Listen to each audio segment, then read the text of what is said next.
అందరికీ నమస్కారం. ఈరోజు 9వ తరగతిలోని శతక మధురిమలో పార్ట్ 2లో భాగంగా ఈ మిగిలిన 4 పద్యాల్ని నేర్చుకుందాం. ఇప్పుడు 5వ పద్యాన్ని మొదటిసారిగా కంఠస్థం చేయాల్సినటువంటి ఈ పద్యాన్ని నేర్చుకుందాం. ధనము ధనాభిమానము సదా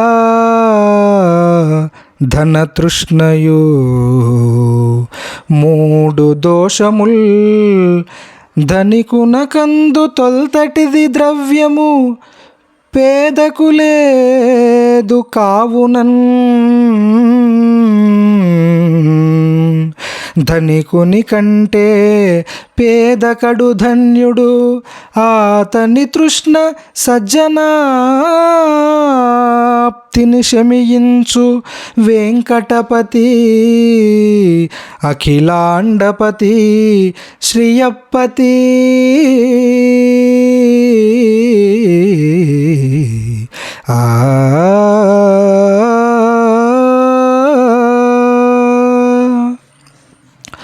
ఓ వెంకటపతి, అఖిలాండపతి అంటే బ్రహ్మాండాధిపతి అయినటువంటి వాడా, శ్రీయప్పతి, శ్రీ అంటే లక్ష్మీదేవి, లక్ష్మీనాథ, ధనంపై అభిమానం కలిగి ఉండడము, సదా ధనతృష్ణ, తృష్ణ అంటే కోరిక, ఎల్లప్పుడూ ధనం సంపాదించాలనే కోరిక కలిగి ఉండడం, ఈ 3 దోషాలు ధనవంతుడికి ఉంటాయి. కానీ పేదవాడికి అందులో మొదటిదైనటువంటిది అంటే ధనము అనే దోషము పేదవాడికి ఉండదు. ఒకవేళ అతని తృష్ణ అంటే కోరిక, ఒకవేళ అతనికి ధనం పైన ఆశ, తృష్ణ, కోరిక ఉన్నప్పటికీ మంచివారి దగ్గర ఉండడం వల్ల, సజ్జనాప్తిని శమించు, సజ్జనులతో తిరగాడడం వల్ల ఆ దోషము నివారణ జరుగుతుంది అని మనకు కవి చక్కగా ఈ పద్యంలో వివరించడం జరిగింది. ఇక నెక్స్ట్ పద్యాన్ని చూద్దాం.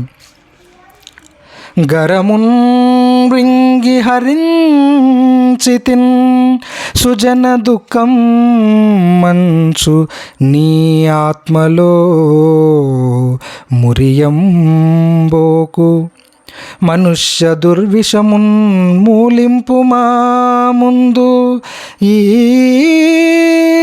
నరులందుండు విషమ్ము సూదినిడనైన సంధి లేదో ప్రభు హరా శ్రీ వేములవాడ రాజపనిహార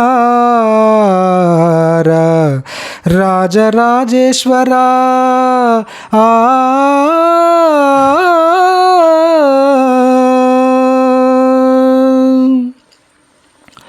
ప్రభు, ఓ ఈశ్వర, హర, వేములవాడ క్షేత్రంలో కొలువైనటువంటి వాడ, రాజపనిహార, కంఠమునందు సర్పమును ధరించినటువంటి వాడ, ఓ రాజరాజేశ్వర, గరమున్ రింగి, కాలకూట విషాన్ని మృంగి, పాలకడల్లో నుండి వచ్చినటువంటి గరలాన్ని మింగి ఈ సజ్జనుల యొక్క కష్టాల్ని, బాధల్ని తొలగించానని చెప్పి నీవు మురిసిపోకయ్యా. ఈ మనుషుల్లో దాగి ఉన్నటువంటి భయంకరమైనటువంటి విషాన్ని ముందు నిర్మూలించు. అది ఎంతగా ఉందంటే సూది మోపేటటువంటి స్థలము లేకుండానంతగా నిండుగా ఉన్నది ఈ మనుషుల లోపల. ఆ విషాన్ని ముందు తొలగించవయ్యా అంటూ మనకు కవి ఈ పద్యంలో చక్కగా వివరించడం జరిగింది. ఇక మరొక పద్యాన్ని చూద్దాం. ఇది సీస పద్యము. పద్యాలన్నింటిలో పెద్ద పద్యాన్ని ఒకసారి చూద్దాం. కూతురు చందాన కోడలింజూచిన మండునే ఘోరముల్ మందిరమున కార్మిక జనుల భాగస్థులుగాంచ క్రమ్మునే అలజడుల్ కర్మశాల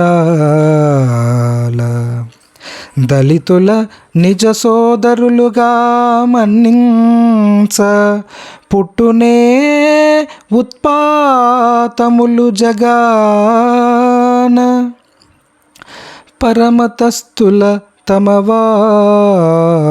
ప్రేమించ రేగునే కలహాగ్నులాగడములు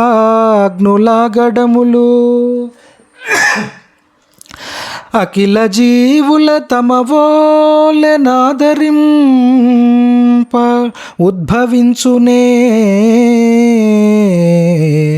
ఆపదలు ఉర్వియందు వరశుభ విలాస శ్రీ నింబగిరి నివాస భవ్య గుణధామ నరసింహ దివ్యనామ.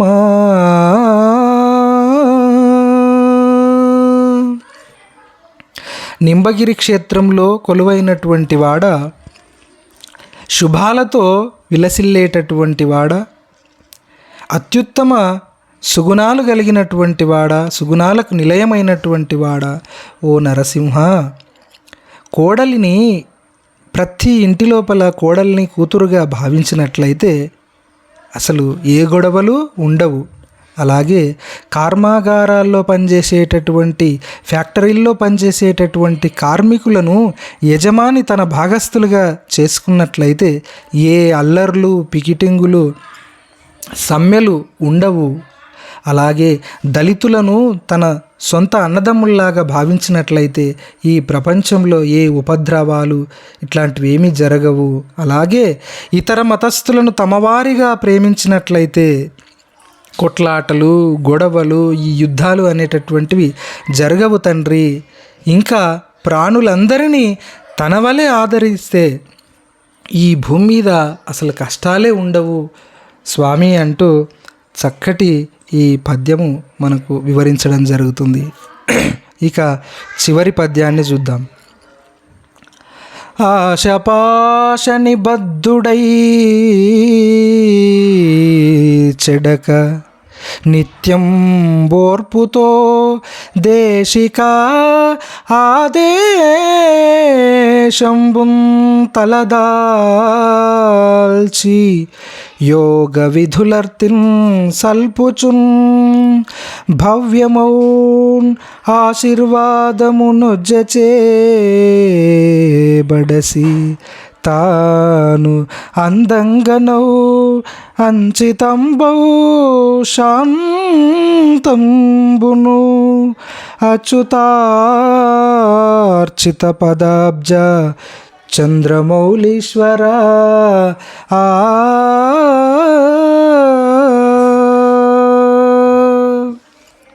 చంద్రమౌళీశ్వర, చంద్రుడిని మౌలియందు ధరించినటువంటి వాడ. మౌలి అంటే కొప్పు, కొప్పుయందు చంద్రుణ్ణి ధరించినటువంటి వాడ. అచ్యుతార్చిత పదాబ్జ, అచ్యుతుడు అంటే శ్రీ మహావిష్ణువు. శ్రీ మహావిష్ణువు చేత పూజింపబడిన పాదాలు కలిగినటువంటి వాడా ఓ శివ.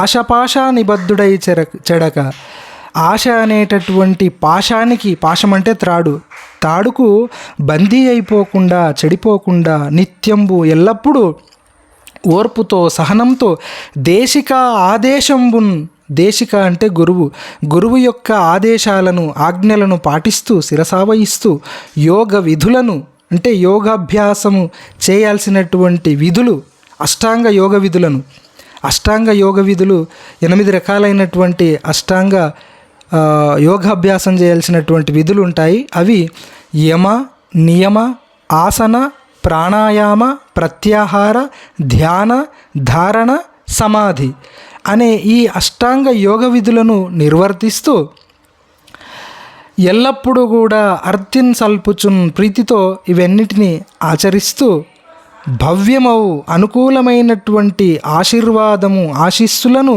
వజ్జచే పడసి, వజ్జ అంటే గురువు, గురువు చేత పొంది అంచితంబౌ ఒప్పియున్నటువంటి శాంతాన్ని తాను అందుకోగలడు. అంటే గురువు చెప్పినటువంటి విషయాలను వింటూ యోగ విధులను సలిపినట్లయితే ప్రతి ఒక్కరికి కూడా, శిష్యులకందరికీ కూడా శాంతము కలిగి తాను చక్కగా తన జీవితంలో పైకి రాగలుగుతాడు అని చెప్పి మనకు ఇంత మంచి పద్యాలను అందించినటువంటి శతకకర్తలందరికీ కూడా నమస్కరిస్తూ ధన్యవాదాలు.